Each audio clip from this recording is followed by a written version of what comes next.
বকখালিতে আসলে বকখালি ছাড়া আরও 4টি জায়গা তোমরা ঘুরতে পারবে। তো এবার আমরা চলে এসেছি পুরো একদম সি বিচের সামনে। আমার ঠিক উল্টো সাইডে আছে সি বিচ, এই সাইডে ঠিক উল্টো সাইডে বকখালি লেখা আছে।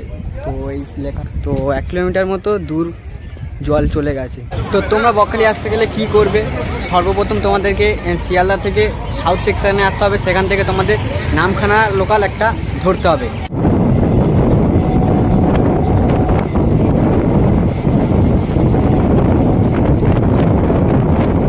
তো প্রথমে তোমাদের নামখানা লোকাল ধরতে হবে, সেখান থেকে নামখানা লোকালে উঠতে হবে। না, নামখানা লোকালের টাইমগুলো আমি পাশে দিয়ে দিচ্ছি, তোমরা দেখে নাও।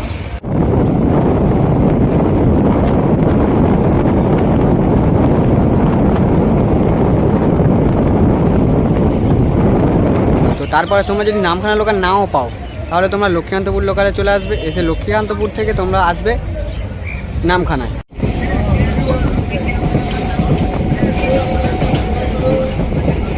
তো নামখানা লোকাল না পেলে তোমরা লক্ষ্মীকান্তপুর লোকালটা ধরবে। তারপর সেখান থেকে তোমরা নামখানা লোকাল পেয়ে যাবে। লক্ষ্মীকান্তপুর আসার পরে সেখান থেকে আবার নামখানা লোকাল তোমরা পেয়ে যাবে।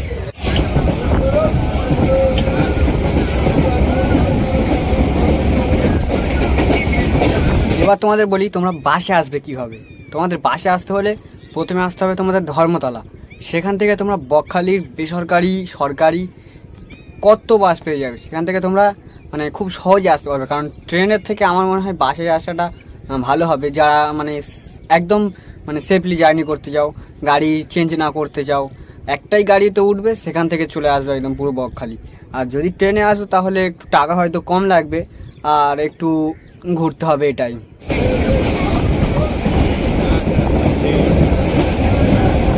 শেষে আমরা চলে এসেছি নামখানা স্টেশন থেকে বাইরে বেরিয়ে তোমরা যে কোনো গাড়ি ধরে বাস স্ট্যান্ড যেতে পারো। সেখান থেকে তোমরা বাসে করে যেতে পারো হচ্ছে বকখালি।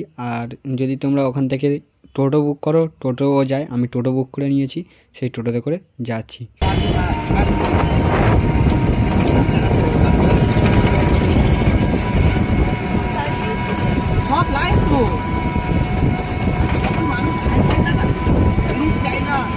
এই যে নদীটা দেখতে পাচ্ছ, এটা হচ্ছে হাতানিয়া দোয়ানিয়া নদী। এই ব্রিজটা আগে ছিল না, আগে শুধু নদীটাই ছিল। আর নদীর উপর দিয়ে সব মানুষজন ভুটভুটি লঞ্চে করে পার হতো, আর যে কোনো গাড়ি ছিল সেগুলো ভেসেলে করে পার করা হতো।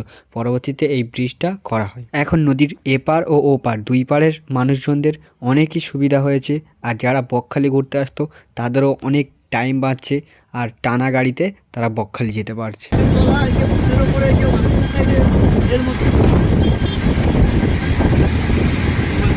তো বন্ধুরা, আমরা শেয়ারে টোটো করে চলে এসেছি।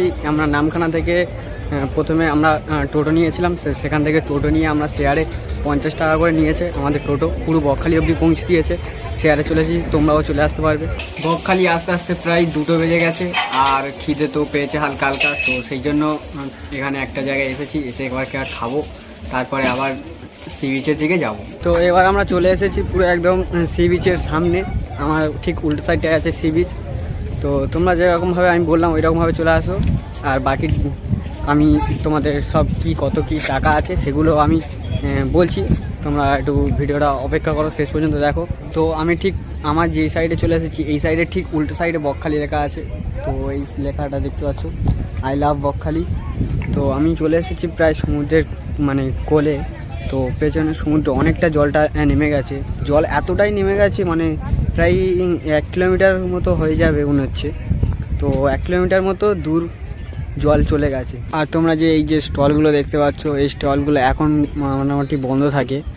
এই স্টলগুলো দেখতে পাচ্ছ, এই স্টলগুলো ঠিক সন্ধ্যা হলে তখন এইগুলো খোলে, এখন এইগুলো সব বন্ধ থাকে। এবার বলি তোমরা কত টাকা খরচ হয়েছে। তো প্রথমে তোমরা যখন শিয়ালদা থেকে নামখানা টিকিট কাটবে তোমাদের নেবে 25 টাকা। আর নামখানা থেকে তোমরা ডাইরেক্ট যদি টোটোতে করে আসো বকখালি তাহলে তোমাদের পড়বে হচ্ছে 50 টাকা করে শেয়ারে। আর যদি তুমি ওখান থেকে নামখানা বাস স্ট্যান্ডে আসো, তারপরে সেখান থেকে যদি আসো দিয়ে বকখালিতে, তাহলে তোমাদের 40 টাকা করে তোমাদের ভাড়া পড়বে বাসে। আর নামখানা থেকে নামখানা বাস স্ট্যান্ড আসতে নেবে তোমাদের 10 টাকা। আর এইদিকে লেখা আছে আই লাভ বকখালি, আর ঠিক এই দিকে হচ্ছে সি বিচটা।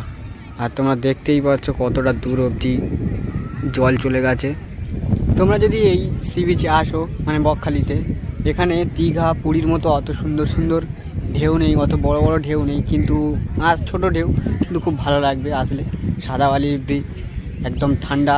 আমাদের একবার জুম করে দেখায়, দেখো কতটা দূর অবধি জল চলে গেছে, সেই দূরে অবধি মানুষজন দেখতে পাচ্ছ, সেই অতটা দূর অবধি জল, সেখানেই জল। আর এখানে এই হচ্ছে আমরা পাড়ে দাঁড়িয়ে আছি এক ধারে। তো তোমরা সাধারণত দীঘা পুরী ঘুরেছো, সেখানে দেখেছো লাল বালি সি বিচ, আর এটা হচ্ছে বকখালি। আর বকখালিতে শুধুমাত্র এখানেই শুধু সাদা বালির সি বিচ দেখা যায়, এটাই হচ্ছে বকখালি।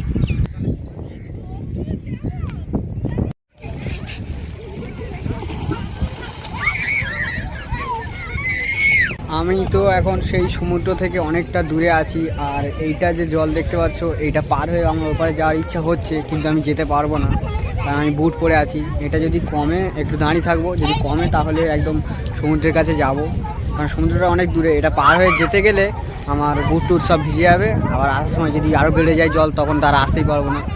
তো দেখি একটু যদি কমে তাহলে যাওয়ার চেষ্টা করব।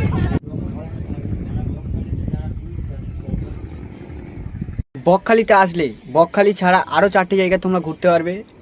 তো সেই জায়গাগুলো হচ্ছে, প্রথমে হচ্ছে ফ্রেজারগঞ্জ সি বিচ, কার্গিল সি বিচ, ফিশিং হারবার, আর আছে হেনরি আইল্যান্ড। হেনরি আইল্যান্ডটা বেশি সুন্দর সব থেকে।